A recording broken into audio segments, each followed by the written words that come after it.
Hey, boys and girls. So this is all about the viola. Now, while I'm going over the parts of the viola, feel free to have your book in front of you. As you can see on my screen, I'm using Essential Elements, page 2. And then you can also have your viola with you so you can point to the parts as I introduce them to you, okay? All right, so the very first part that we have is this part here called the scroll. Okay, now you can think of this as like that old piece of paper that used to be wound up like this that people would open up to read, right? That was a scroll. And this kind of looks like that because it's wound around like that.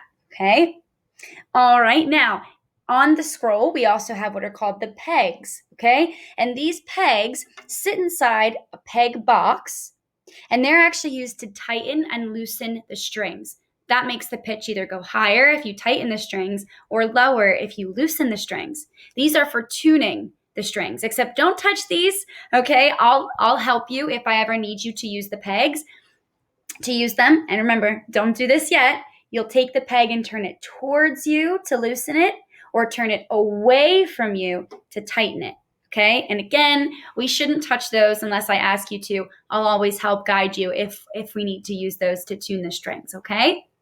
All right, that being said, since I've mentioned them so many times already, we have our strings, right? C, G, D, and A. We have 4 strings. We'll learn to play on all of them, all right, in a little while. All right, so now the strings you can see run along this black part here called the fingerboard. And that's called the fingerboard because that's really the only place that our fingers should go on the viola. Our fingers are covered with dirt and oil, even if we can't see it. So the more we touch our viola, the more that dirt gets on it, right? And we don't want that. Some dirt will get on there no matter what, but we can try to not put extra dirt or oil on our viola, okay? So we save a lot of the touching for the fingerboard. That's also where our fingers are going to go down when we start making sounds or creating notes on the strings, okay?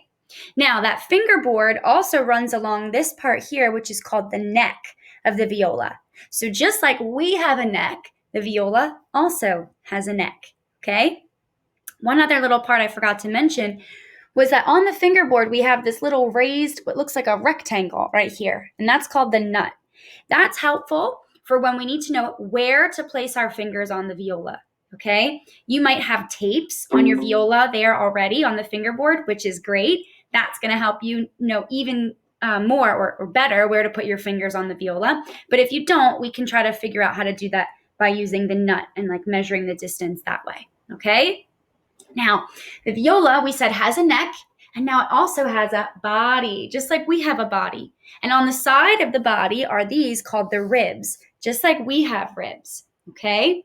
Now, your viola also has these 2 holes on either side. If in music class you've learned about dynamics and you've learned the word forte, you might notice that that F is in the shape of like this hole, right? So we call those F holes.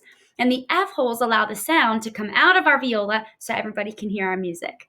All right? Now, if you look inside, like right about here, if you look inside that F hole, you can actually see what's called the sound post. It's that little pole that sticks up. It might be little, but it's super important, okay? If that sound post falls down, you run the risk of having everything on your viola collapse or fall down. We don't want that. Okay, so if you notice something rattling around inside your viola, that might be the sound post. You should let mom and dad know, whoever's with you at home, ASAP, so they can either call Music and Arts if that's where you got your viola, or they can tell me, be able to help you put that back up. Okay, all right, just a couple more parts and then we're good to go. So that sound post is held up by tension and pressure by tightening the strings, okay? Not many things on our viola are glued down, right? It's all held up by pressure and tension from how tight the strings are. So as I said, the strings run along the fingerboard and then they go over this little piece of wood here called a bridge, okay? That's where our strings sit.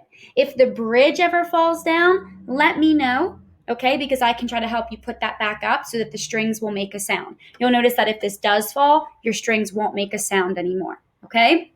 Now, the strings run along the bridge to what's called the tailpiece. So now your viola has a body, it has a neck, it has ribs, and it has a tail. Now, of course, we don't have a tail, but your dog or your cat might. So it's kind of like that, right? Now on this tail, you might notice, or tail piece, I should say, you might notice little knobs here. I only have one. You probably have four.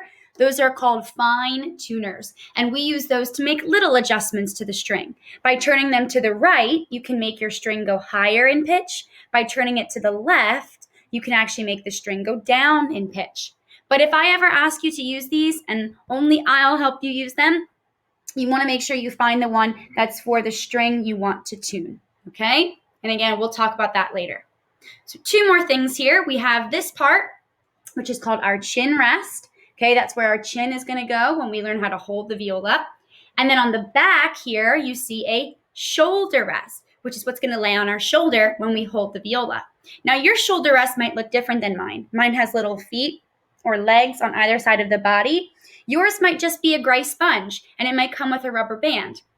If that happens, you're going to take each side of the rubber band, you're going to take one side and put it here on one of the ribs, and then stretch it, put the other side here on this other rib, and then extend it further so that it goes on this little black part here called the button. And it should just be able to sit right on that button.